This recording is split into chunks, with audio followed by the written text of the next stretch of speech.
Энэхүү нэвтрүүлгийг Joyce Meyer-ийн үйлчлэлийн хамтрагчид болон түүний найз нөхдөс нь танд зориулан хүргэж байна.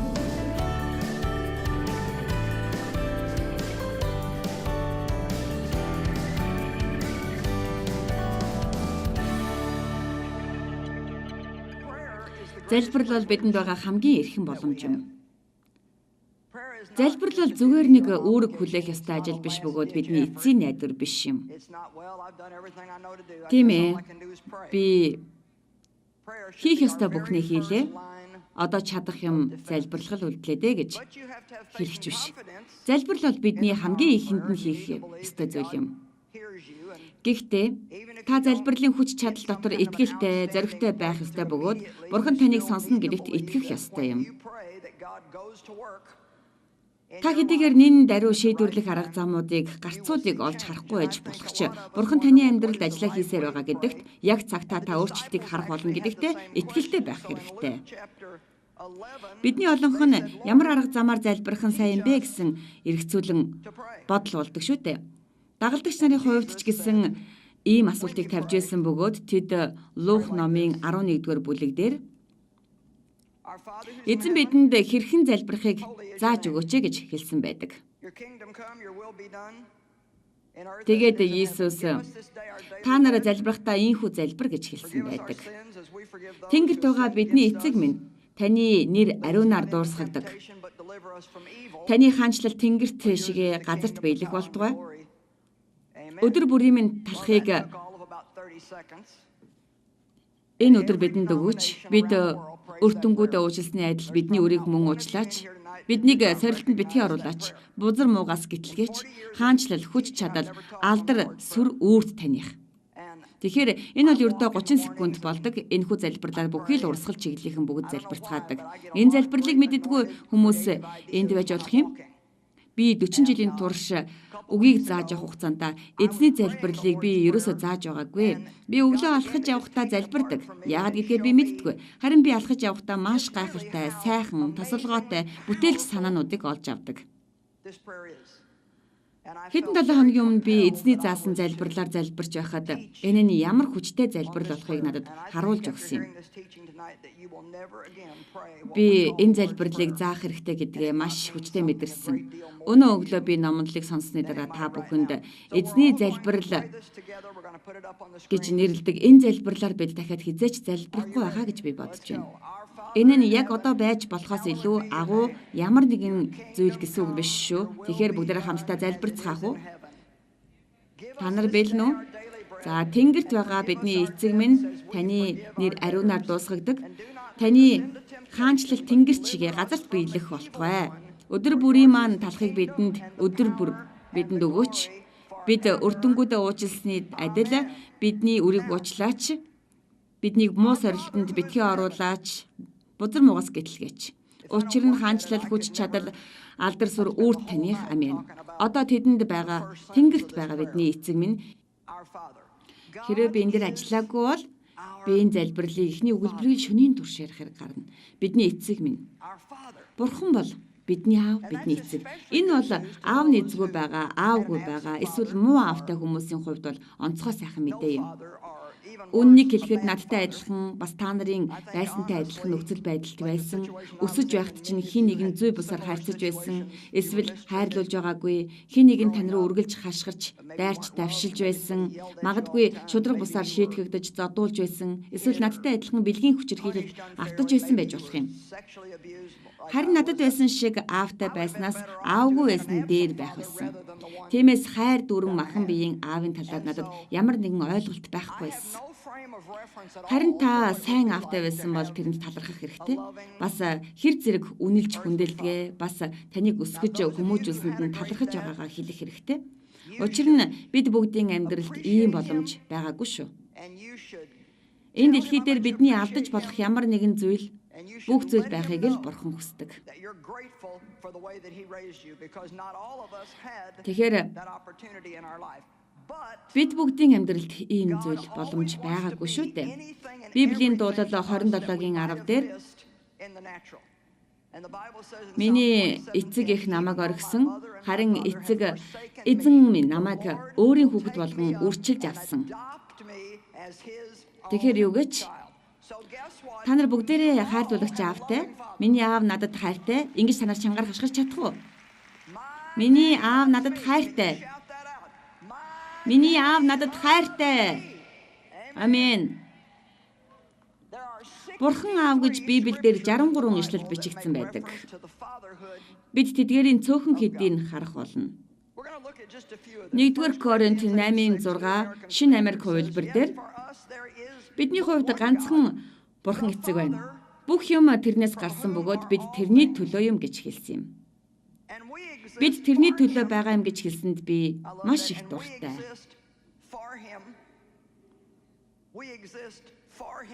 Бид тэрний төлөө байгаа. Бид тэрний төлөө байгаа юм. Амен. Бас ганц Иесус Христ байна. Бүх юм тэрүүгээр байгаа бөгөөд бид ч тэрүүгээр байгаа юм. Одоо Ром 11:36 бол миний хамгийн дуртай ишлэлүүдийн нэг юм. Би Ром 11:36-д маш их дуртай. Би энэ ишлэлийг үе үе хардаг бөгөөд өнгөрсөн 7 хоногт би тэрнийг харсан. Би зүгээр толгоогоос ихсэрдэг. Яагаад гэвэл энэ үнэхээр гайхалтай хүчрхэг ишлэл юм. Ром 11:36 учир нь түүнээс түүгээр түүнд бүх юм байна. Түүнд алдар нь үрд байх болтугай. Бидний Бурхан эцэг бол бүх зүйлийн их үүсвэр. Бидэнд хэрэгцээтэй бүх зүйлс тэрэнд байгаа. Бүх зүйлс тэрүүгээр амьдардаг.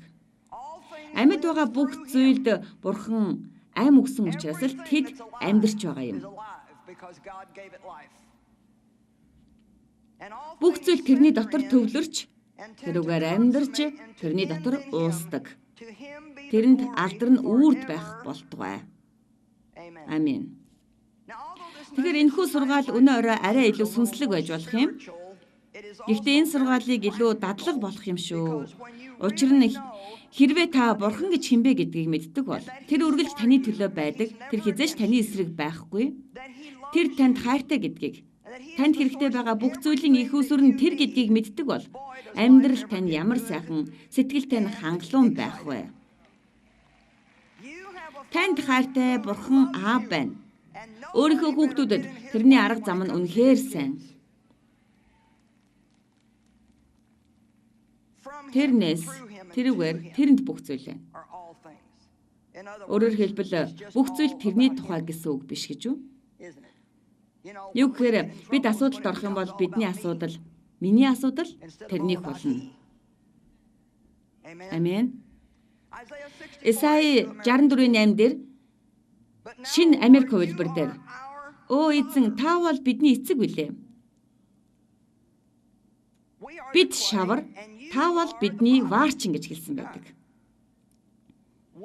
Бид шавар, та бол ваарчин. Бид бол шавар.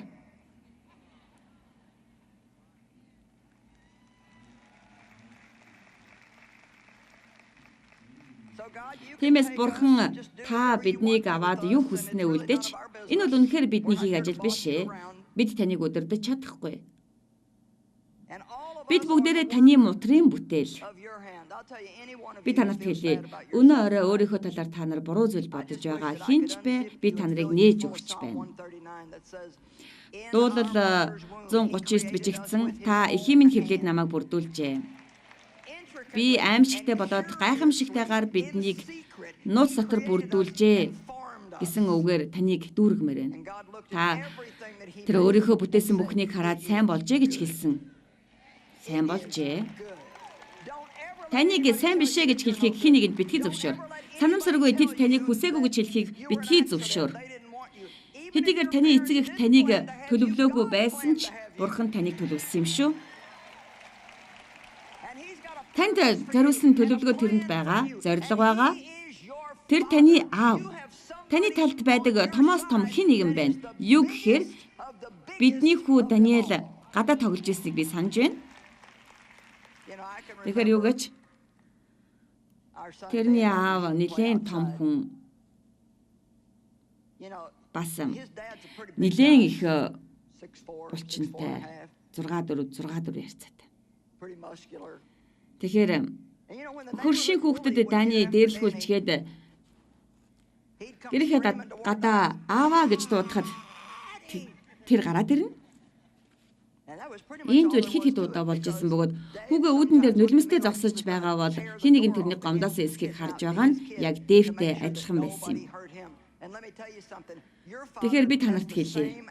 Бурхан эцгийн танд хандаж байгаа хандлага яг энэтэй адилхан. Би Данийг сайн санаж байна. Тэр зүгээр л баяр хөөртэй байдаг. Тэр ердөл сангвиник. Багш нар нь тэрнийг нийгмийн чадварууд нь арай илүү хөгжсөн гэж хэлдэг юм. Ерөнхийдөө бол тэр маш их ярьдаг гэсэн үг. Бүх зүйлийг тэр баяр цэнгийн гэж боддог байсан бөгөөд бид тэрнийг амьдралд хариуцлагатай байхад сургахыг хичээж байсан.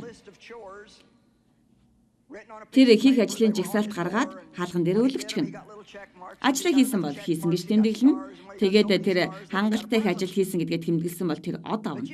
Тэгээд л нэлээд хідэн од цуглуулах юм бол тэр бэлэг авна. Харин юугаач нэг өдөр тэр гудамжир тусламж гуйн хашгирлаа. Тэгээ босоод "Жойс хүү минь хашгираад авах шиг байна. Чи доошоо буугаад хүснэгтээ шалгаад ирэхгүй юу?" гэд.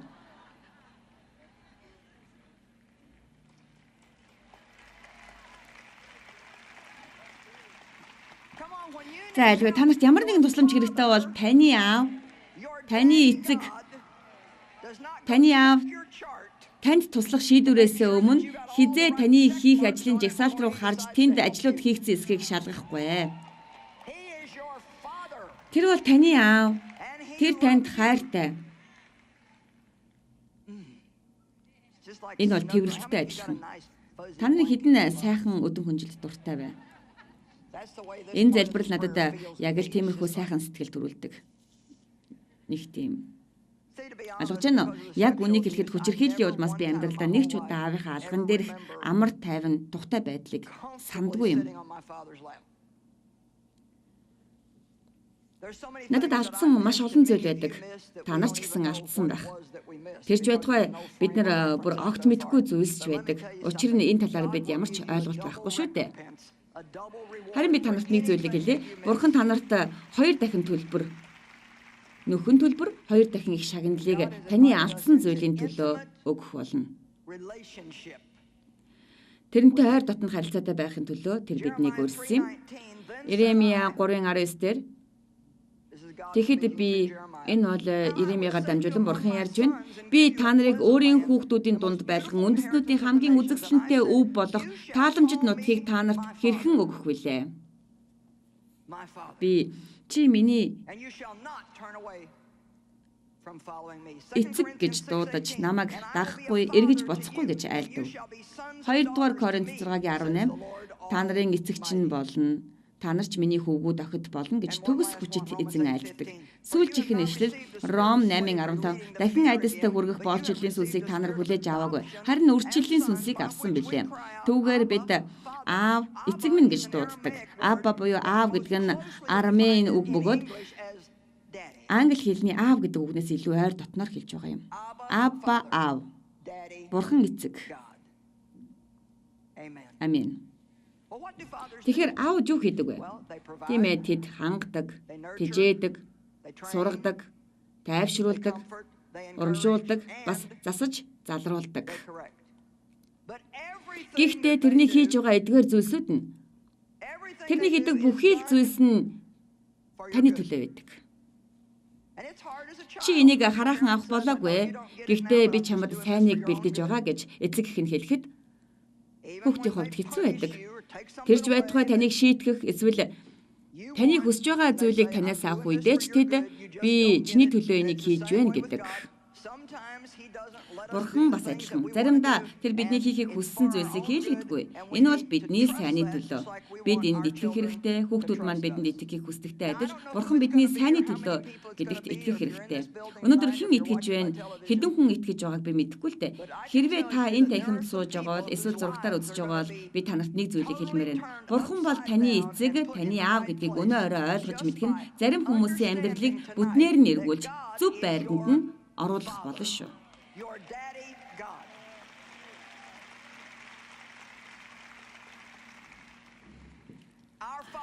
Тэнгэрт байгаа бидний эцэг минь. Би энэ үгэнд их дуртай. Гэхдээ Бурхан хоёр газар амьдардаг. Тэр тэнгэр дэх сентидэ байдаг. Бас бидний зүрх сэтгэл дэх сентид байдаг. Таны дотор байгаа тэрэнд та хэр ойрхон байгаа вэ? Юу гэхээр хүн Бурханд ойртох талаар шашинд заадаг. Харин Христэд итгэл бол Бурхан бидэнд ойртох тухай заадаг юм шиг санагддаг. Хэрв та итгэгч бол тэр таны дотор амьдарч байгаа. Найдварын алдар болох тэр миний дотор байгаа. Та бол агуу Бурханы орших газар юм.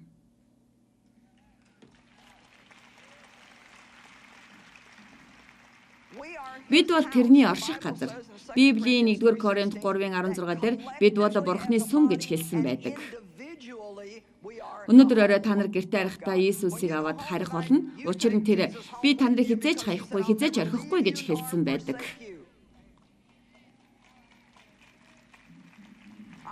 Тэнгэрт байгаа бидний эцэг. Гэхдээ тэр биднийг чөлөөлөхийн тулд бидэнд хүрэхийн тулд ганцаар л олон шаналлаас минь намайг эдгээхийн тулд аврахын тулд ирч хүч өгөхийн тулд тэр бууж ирсэн бөгөөд амьдрах хүн цэнийг өгсөн юм. Амен. 1976 онд Бурхан надад хүрэхэд миний амьдралд гайхалтай зүйл болсон. Би маш олон жилийн туршид итгэгч гэж бодож явсан. Гэхдээ надад ойр дотн харилцаа байгаагүй.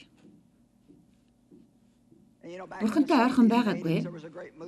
Тэгэхээр 70-80 он бол ариун сүнсний асар их хөдөлгөөнтэй үе байсан бөгөөд маш олон хүмүүс ариун сүнсээр дүүрдэг, эсвэл Бурханы хүчтэй хүрэлтийг мэдэрдэг байсан. За, аль ч нэг томьёог хэрэгэлсэн ч яах вэ? Та дураараа л бол. Би алдрын талаараа туршлагагүй. Гэхдээ би танарт нэг зүйлийг хэлье. Бурхан бол хаа нэг тийшээ яваад өгөхгүй гэдгийг та мэдэх тэр үед тэр хизээч таныг орхихгүй, хизээч хаяхгүй. Тиймээс та ганцаараа биш.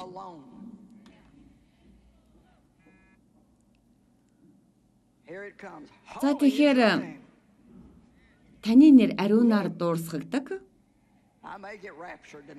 Өнөөдөр миний сэтгэл их хөөрөөд байх шиг байна. Юу гэхээр би энэ талаар судалж байхад миний сэтгэл үнэхээр их хөдөлсөн. Би танарт нэг зүйл хэлэх үү? Энэ бол тэр чигтээ хайр ба хүндэтгэлийг хэлж байгаа. Бид Бурханы хайрын талаар, Бурханы нэгүсэл, өршөөлийн талаар маш их сонссон. Би ч хангалттай номлол хийсэн. Харин бид Бурханы ариун байдал шүүлтийн талаар, Бурханыг эмээн хүндэтгэх талаар сонсох хэрэгтэй. Хэрв энэ талаар сүмдээ сайн сонсохгүй бол бид үнэхэрийн асуудалтай цаг үед амьдарч байна.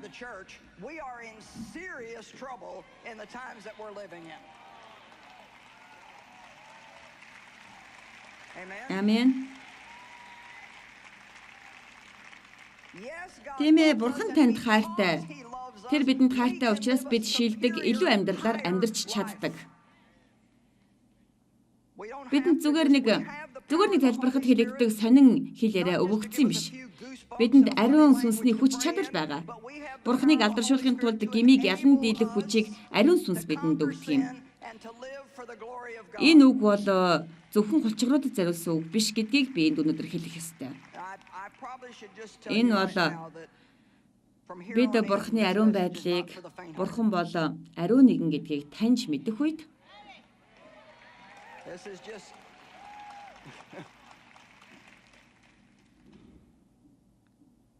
хэрэг Христээр дамжин Бурхан руу очих боломжгүй байсан бол Бурханы ариун байдал дотор хэсэг зууч гэсэн хинч амьдрах боломжгүй юм гэдгийг мэдрэх болно.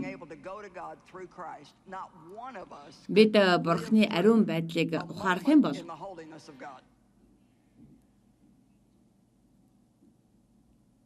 бид Бурханыг эмээн хүндэтгэх сэтгэлээр дүүрдэг. Өнөөдөр энэ дэлхий дээр яагаад бид гим нүглээр дүүрэн байна вэ? Тэрж байтугай Бурханы хүмүүсийн дотор гим нүгэл яагаад байна вэ? Яагаад гэвэл бидэнд эмээн хүндэтгэх сэтгэл байхгүй байна.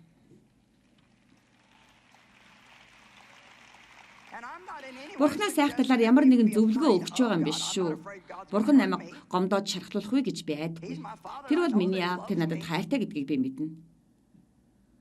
Харин тэр хүндлэгдэн дээдлэгдэх ёстой. Бурхан бол бидний зүгээр нэг найз биш. Тэр бол Бурхан. Тэр бол ариун Бурхан гэдгийг бид ойлгох хэрэгтэй. Хэрвээ Бурхан чи энийг хий, тэгвэл сайхан амьдрах болно. Чи тэрнийг хийхгүй бол гэж хэлдэг бол та энийг хийгээд Бурханы танд өгөхийг хүссэн амьдралыг та авахгүй. Хүн бүр явандаа Бурхантай тооцоотой болж эхлэв шүү дээ.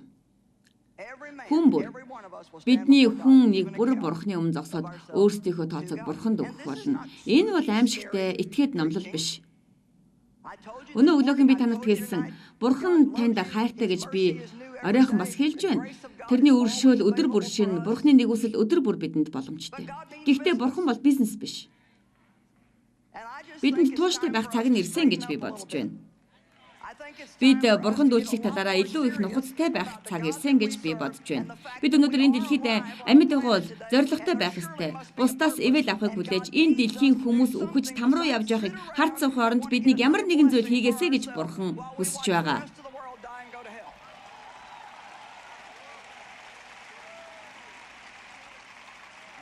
Амен.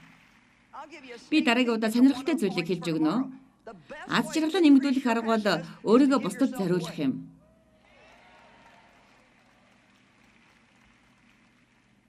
Өнөөдөр би энэ зүйлийг өөрийнхөө төлөө хийгээгүй. Хэрвээ би ядрах юм бол ердөөч баяр хөөртэй байж чадахгүй шүү дээ. Бурхан бол галыг ашигладаг гэдгийг та нар мартсан биш үү?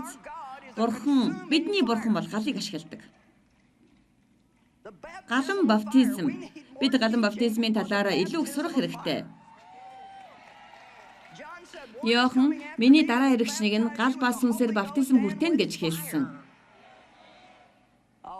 Та нар ч гэсэн сүм дээр Бурхан минь галаа болгож өгөөч гэж дуулдаг шүү дээ.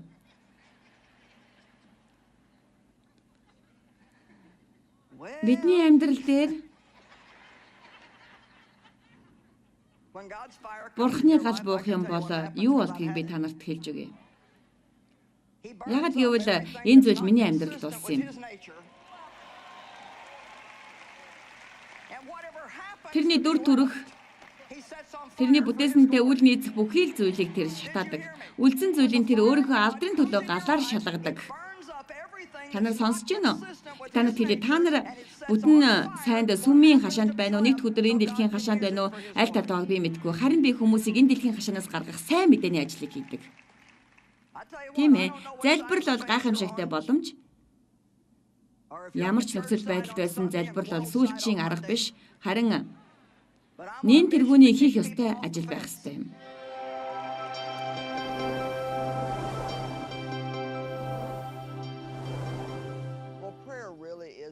Тийм ээ.